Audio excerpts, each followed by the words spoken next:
도로가 혼잡할 때 볼 수 있는 교통 수신호. 여러분은 이 교통 수신호에 대해 얼마나 알고 계신가요? 오늘은 교통을 정리하는 교통 수신호에 대해 이야기합니다.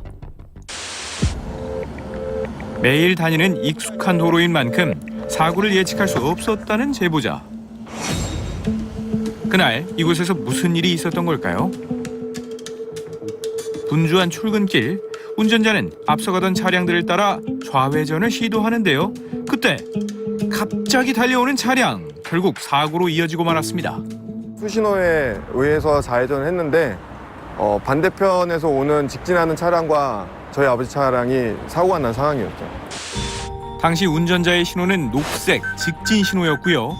그럼에도 좌회전을 한 이유는 바로 수신호를 보고 주행했기 때문인데요. 블랙박스 운전자는 수신호를 지켰음에도 사고가 발생한 겁니다. 그렇다면 상대 운전자는 왜 멈추지 않고 달려온 걸까요?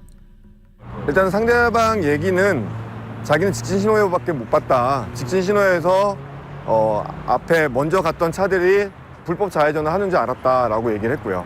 상대 차량은 수신호가 아닌 신호등의 신호를 보고 달린 건데요. 신호등과 수신호, 여러분은 무엇을 먼저 지켜야 하는지 알고 계십니까? 교통 수신호를 해주는 분이 우선이라는 걸로 알고 있습니다.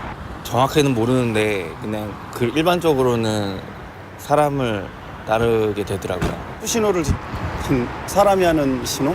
경찰이 이제 할 때는 수신호를 지키고 일반인들이 할 때는 좀 뭐 신호등을 지키는 쪽에 그렇게 하고 있거든요. 실제로는 어떤 신호가 우선일까요? 도로교통법 상에서는 이제 수신호와 이 자동으로 전멸되는 이제 자동 그 신호기의 어떤 신호가 중복될 때는 수신호를 이제 우선으로 하는 것으로 되어 있습니다.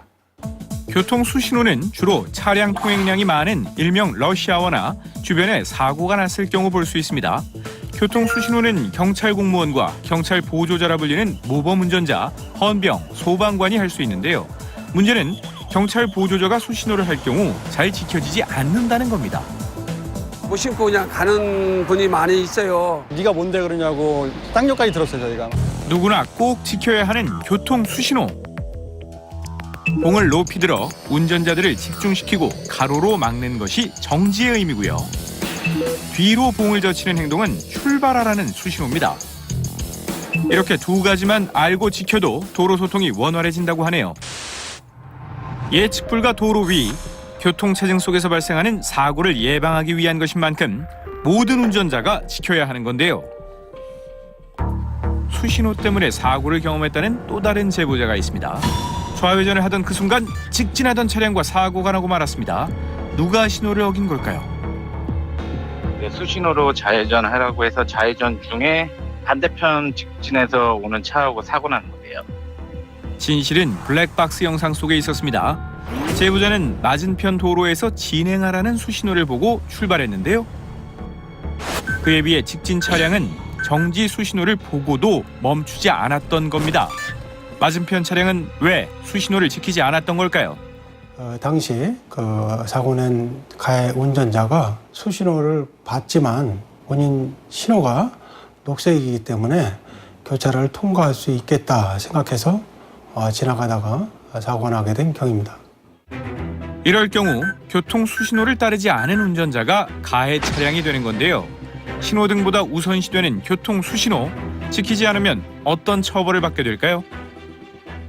경찰 공무원의 수신호를 위반하면 신호 및 지시 위반에 해당됩니다. 마찬가지로 경찰 공무원을 보조하는 모범 운전자의 수신호를 위반하는 경우에도 신호 및 지시 위반에 해당돼서 구체적인 범칙금이 부과되고 벌점이 부과되는데, 구체적으로 보면 승합 자동차의 경우에는 7만 원, 승용 자동차의 경우에는 6만 원, 이륜 자동차의 경우에는 4만 원, 그다음에 자전거의 경우에는 3만 원의 범칙금이 부과되고 벌점은 15점이 부과됩니다. 지키지 않으면 신호 위반과 똑같은 처벌을 받는 데다가 사고 가해자가 될 수도 있는 건데요.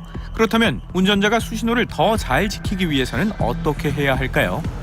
수신호는 사실 정상적인 신호를 대신할 수 있는 어떤 그 응급상황이나 특별한 상황에 우리가 활용할 수 있기 때문에 뭐 그 자체는 제가 볼 때는 바람직한 그 제도라고 볼 수 있는데, 신호기와 수신호가 중복되는 걸 좀 방지하기 위해서 이 교통 상황이 좀 심각할 때는 황색 전멸 등으로 조치를 해놓으면 운전자들이 대부분 주의를 합니다. 왜냐하면 이제 경고의 의미가 있기 때문에. 그럴 때는 이 수신호하는 어떤 사람들의 동작을 운전자들이 쉽게 좀 식별을 하고 그에 따를 가능성이 높아지는 거죠. 교통이 혼잡한 출퇴근 시간일 때는 주변에 수신호를 하는지 전방을 잘 확인해 주시고요. 수신호가 신호등보다 먼저라는 것만 기억해도 최소한의 안전을 지킬 수 있다는 것 잊지 마세요.